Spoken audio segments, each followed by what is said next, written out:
hey, I've got this great idea. Give me money. You're not going to get anything in return. It might go up in value. Trust me.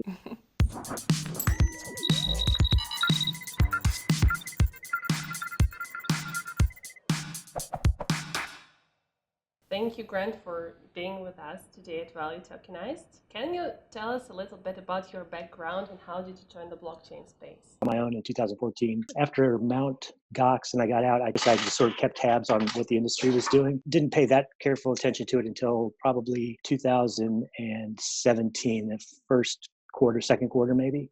So summers of 2017 is when I really started paying attention to it because I saw that there was a lot of activity going on. Obviously, a lot of money entering the space. And it also seemed like there was a lot of confusion about what the law was and how it applied to all different aspects, whether it was securities or just commercial employment issues. I kept seeing people posts popping up about complaints about all these things, and I figured, hey, I've got experience dealing with most of those issues, and also had familiarity with the space, so I thought I'd enter it. So I started picking up a few clients here and there, and sort of when the end of 2017 hit, that's when things got really busy, and probably ever since last quarter of 2017, first quarter of 2018, almost all of the work I do now is related to cryptocurrency or blockchain-related projects. As a lawyer dealing with tokenized securities, what is your most typical client? Are those some traditional businesses or mostly blockchain-related startups? For the most part, the clients that I work with in tokenized securities now, especially because that's where the whole industry has been moving towards dealing with digital securities as opposed to the traditional quote-unquote utility tokens that some people refer to them as. Most of my clients are still either startups or they're relatively new. They've only been around for maybe a few years. I'm working with an exchange right now. I've had some clients in the past who were more traditional companies that were sort of trying to get into the space, but a lot of that happened right as the ICO movement was starting to implode, I guess you'd say. So most of them just decided to get out. They decided they didn't want to proceed with it. So I had a lot of that happening at the end of last year, 2018. During the ICO boom, a lot of companies were trying to avoid the US market for their tokens not to be seen as securities. Apparently, this problem doesn't exist with security tokens. So what is the situation now? That's a really interesting question, and that topic has come up quite a bit. And I have my own theory about it, which hasn't necessarily been proven true yet, but it's because it's early days. But I think that for the most part, yes, you're right. Because blockchain and cryptocurrency-related startups were trying to avoid having their tokens or their projects, anything considered a security under primarily U.S. securities law. And I think it's fair to say that for the most part, the U.S. securities law, the legal and regulatory regime is the most investor protective.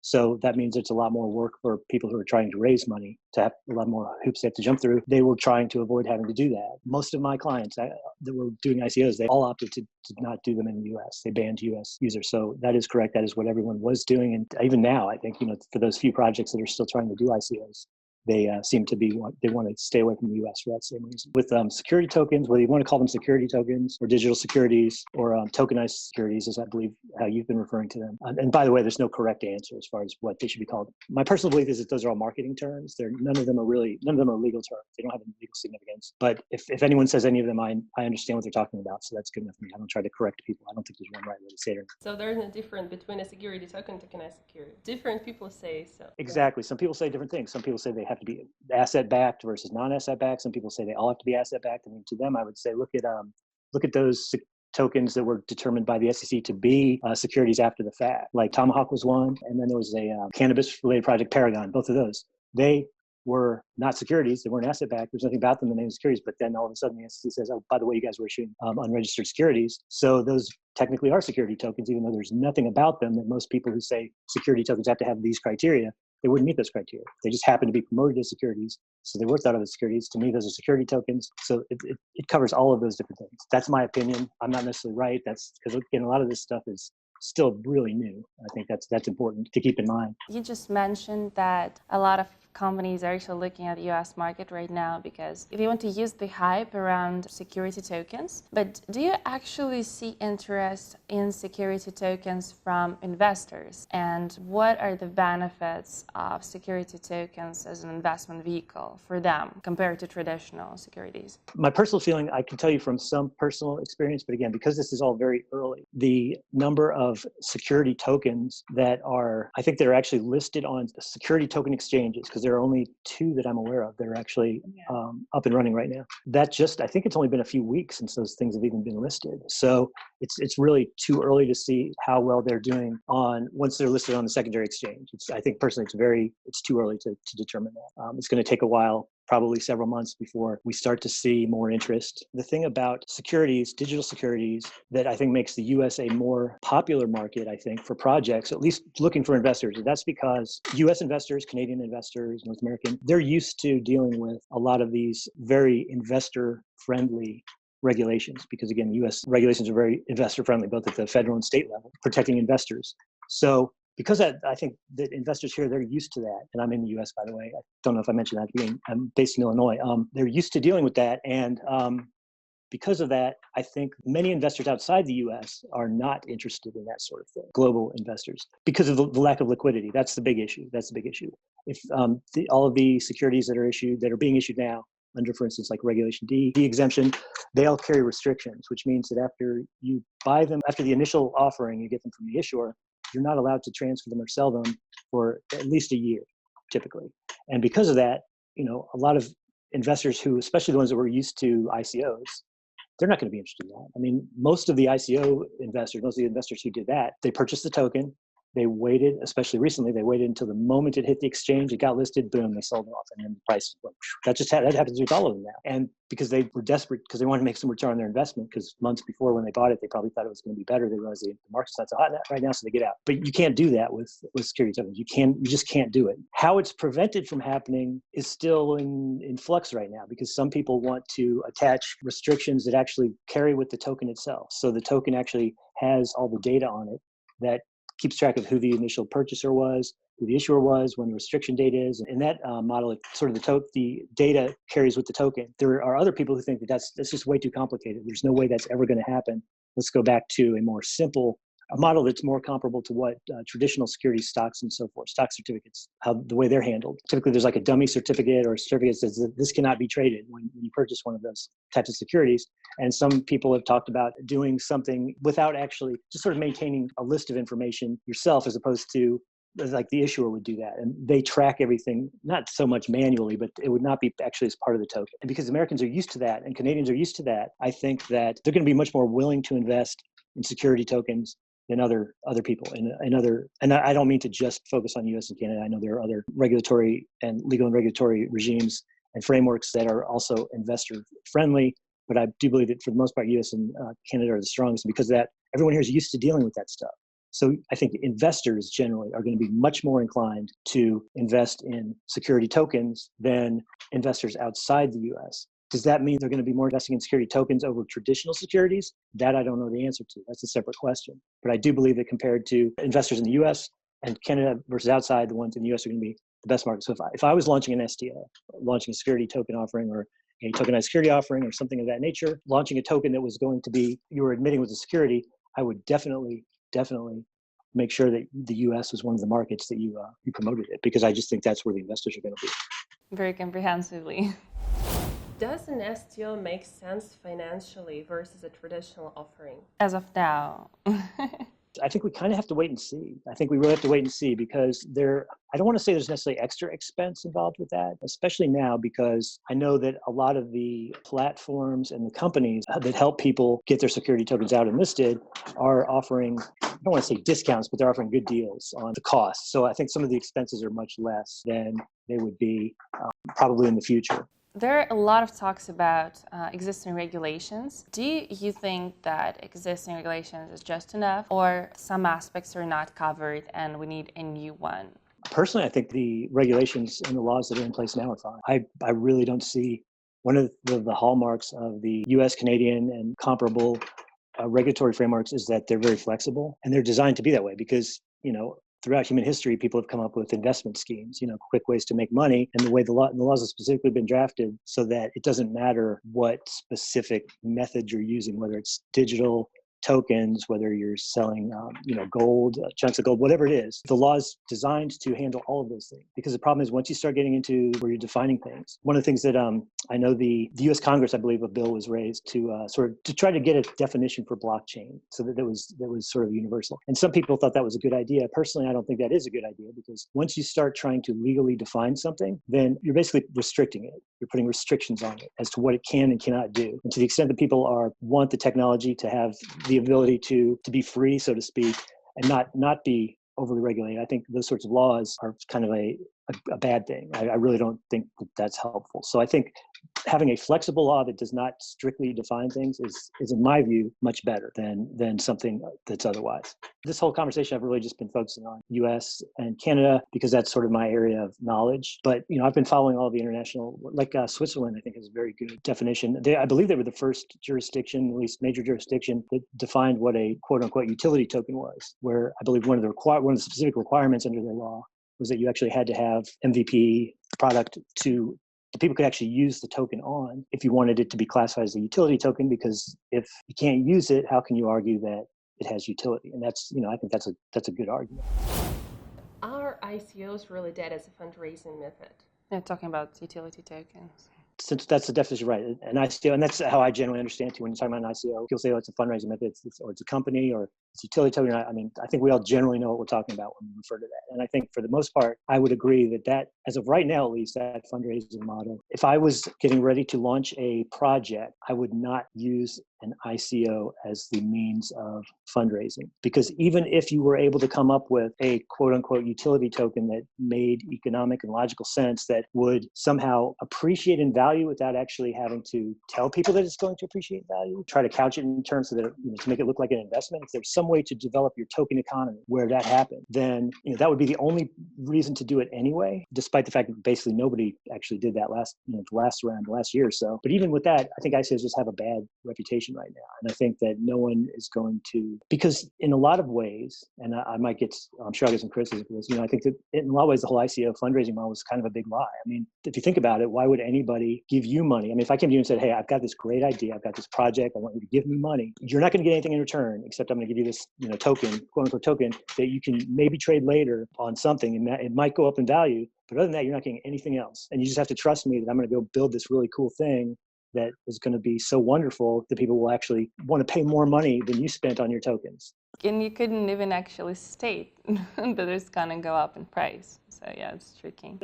That is correct. I mean, if you did that, it would qualify as, but even whether you did or not, but even if you didn't say that, it's even less likely that anyone would be willing to give you money. I mean, a lot of projects did say that sort of stuff. I obviously advise my clients not to. Thank you for correcting me on it, because that's correct. You would not want to say that sort of thing as part of your promotion of it. But the bottom line is that it just doesn't make sense. And I think the only reason that people made money during the ICO craze was because of not necessarily a true pump and dump, but a lot of it was just hype. It was really just hype. People would invest because they, like Telegram, for instance. I mean, that one was super popular. People put money into it because it was Telegram, not because of anything special about the project, the white paper, or anything. They just figured, whoa, it's Telegram. Everybody uses Telegram.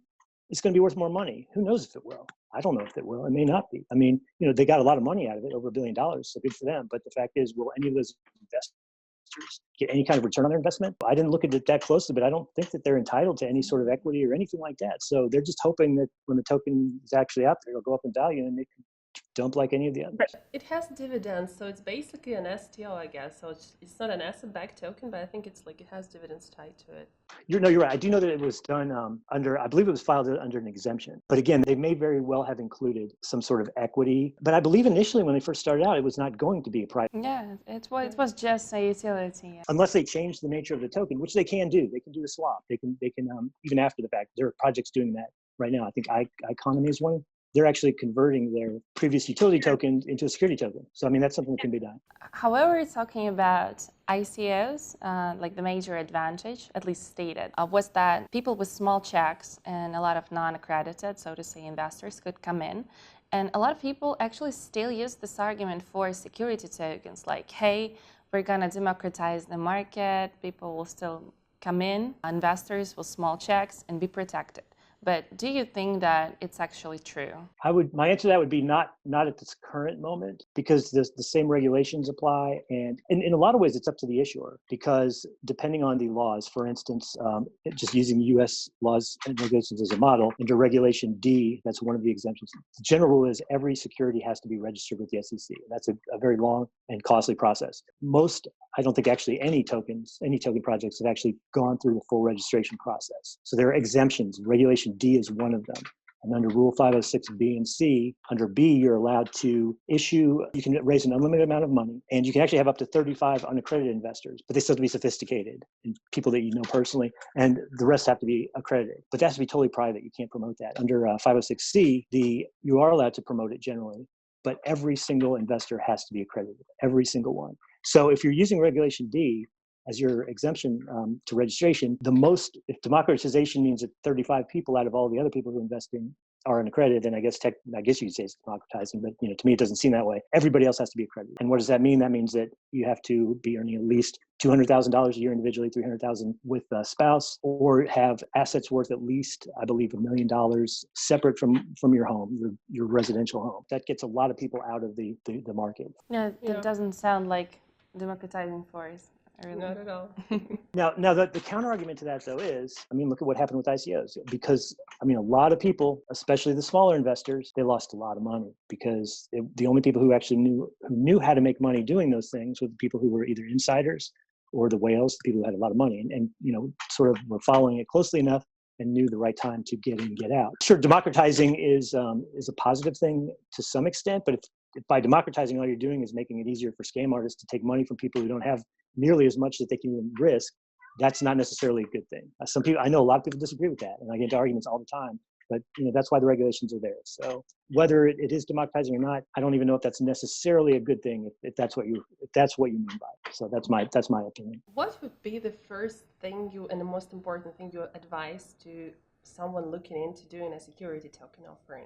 This one's going to sound like self-promotion, and I don't intend it for it to be, but I do honestly believe that getting a lawyer is important. It's really probably the most important thing to do. And I think Vitalik himself has trumpeted the fact that, eventually Ethereum smart contracts will mean you don't need lawyers anymore. And, and that's fine.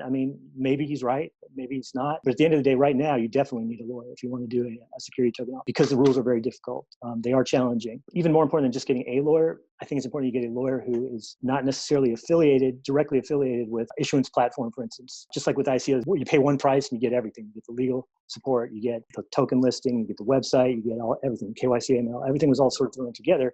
But the problem is that when you're dealing with those sorts of companies, their legal representation, the lawyers are working for them, doing the work for them, it's sort of kind of a gray area as to who their clients really are. It should be the issuer, the people who are trying to do, in that case, the ICO. You've seen the same thing happen with STOs now. People sort of one size fits all, or one solution, flat rate, you get everything. Also seeing what happened with ICO. There's a lot of corruption and stuff going on that really shouldn't have been going on there. You really need someone who is looking out for your best interests. So if you are, based anywhere in the world globally, the US, if you want to do a security token offering, make sure you work with a lawyer that you're comfortable with, that is looking out for your interests, not anybody else's. And even if you do end up working with one of those platforms that also offers some of those other services, that's fine. But make sure you have a lawyer that's working with just you to double check that stuff and make sure everything's being done properly, because you do not want to go through all the extra expense, time and expense, preparing for a security token offering, and then have the SEC come out, or some regulatory body come after you because everything got screwed up because it wasn't done properly. And because the lawyers that were doing the work were more concerned about just turning stuff around really fast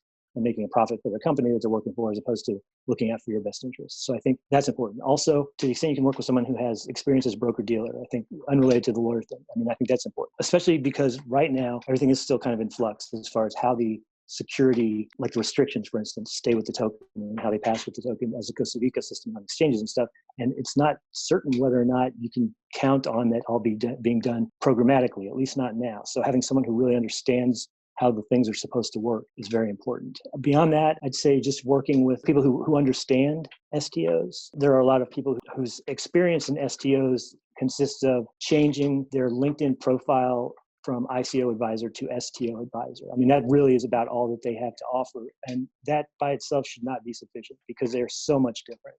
They're so much different. They're so much more difficult to do properly. And I've already seen, there are currently quote unquote STOs that are live right now that are basically just ICOs, that they just changed ICO to STO, and they're doing everything incorrectly. They didn't apply for an exemption, any of that, or not even apply, because you don't apply, but they didn't follow any of the rules. They didn't offer prospectuses or offering memorandums to any of the investors. They're opening up to the US, So a lot of people are going to get in trouble. I was talking to an advisor who was on one of those projects, and he said that the founder told him, "Don't worry about it. If something happens, or we get American investors, then we'll worry about the law and make sure we do everything properly." I mean, that's one way to do it, I guess. I wouldn't recommend that, though. And talking about lawyers, so you just mentioned issuance platforms, and a lot of those right now have marketplaces where they incentivize lawyers to join and become like accredited, proved lawyers. Do you think it makes sense for them, for providers of legal services, to like rush and join those? I don't necessarily see it as a bad thing. I mean, I think it's important that the people who are in the industry offering legal services actually understand the industry and understand the laws. I think that's a good thing. Whether or not those accreditation providers, accredited as in the sense of, having a certificate or that you actually understand the stuff, whether they are the providers of the education are, should really be offering that education. That's, I can't speak to that, but assuming that the education provided is good and it helps lawyers who maybe are not quite as familiar with how STOs work get up to speed so that they can provide more good quality services to their clients, I think that's a good thing. At the same time, I think it's very important that, especially in the space, based on what happened over the past year and a half, it's critically important that attorneys maintain their independence. Your job is to represent your client, not to represent a company or anybody else. You need to know who your client is, and you need to work with that client to do the best you possibly can for them. That's what attorneys are supposed to do. And I've seen a lot of situations where that doesn't seem to be the priority. I mean, you can get a Howey Test letter drafted for like, $500 on Fiverr or Upwork or something like that. And they don't, the people who are drafting those things, they just use a boilerplate format. They just plug in the names of the tokens. Again, this is going back to the ICO, but I saw this going on constantly, and you're done. I mean, it was just copy and paste into a template where no one bothers to look at the law or analyze it the way they're supposed to, and it becomes a commodity at that point, and it's a very useless one. As I'm sure, unfortunately, many projects will continue to find out as the year 2019 progresses, because I do believe that 2019 is going to be a year that is rife with litigation. You're going to see a lot of that, unfortunately. Speaking about STO advisors, what does it require to become an ideal STO advisor for a project that's going to do a security token offering? To become an ideal STO advisor, if I was giving advice to people who were advisors of ICOs before, I think the most important thing you should do is learn as much as you possibly can about security tokens and how they work, digital securities, tokenized securities, and also make sure that the resources that you find are useful, because as with anything else, there's a lot of misinformation out there. I think Jesus Rodriguez, I believe he's in one of the groups that you guys, his articles on Medium are fantastic. Yeah, we love his articles, actually. Yeah, no, I think everyone should read his stuff.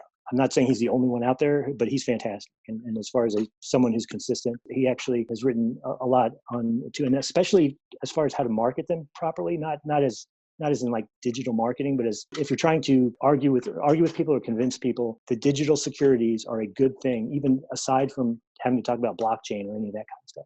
Drew's arguments are some of the best I've ever heard. I mean, he's actually the guy who convinced me that doing digital securities made sense, even despite all of the stuff that happened with crypto and blockchain last year and all the bad things. You can make the argument, you can support digital securities independently of blockchain technology and all the buzzwords that surround it. It's possible to do that. And I think Drew probably makes one of the best arguments in that regard. He's with like Athena Blockchain, I think is the name of the company. So if anyone goes to like my LinkedIn, you can probably find links to most of that stuff there because I post on it. In addition to that, learning, make sure that your client also has an attorney. I mean, I think that's for your own protection too, as an advisor. You don't want to join a project has not taken the time to get a lawyer involved, because you're just, you're holding yourself out there for potential problems, in my opinion. So I think that's important too.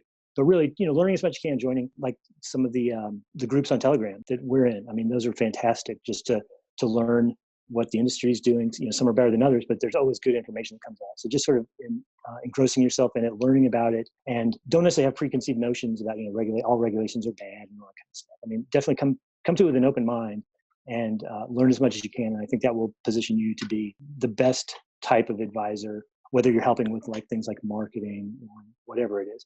The one thing I will say though, to the extent that advisors were thought of or expected to do fundraising, because I know a lot of ICO advisors, that was sort of expected of them. That's not something I ever did. I always joined sort of as like a general counsel as a legal advisor.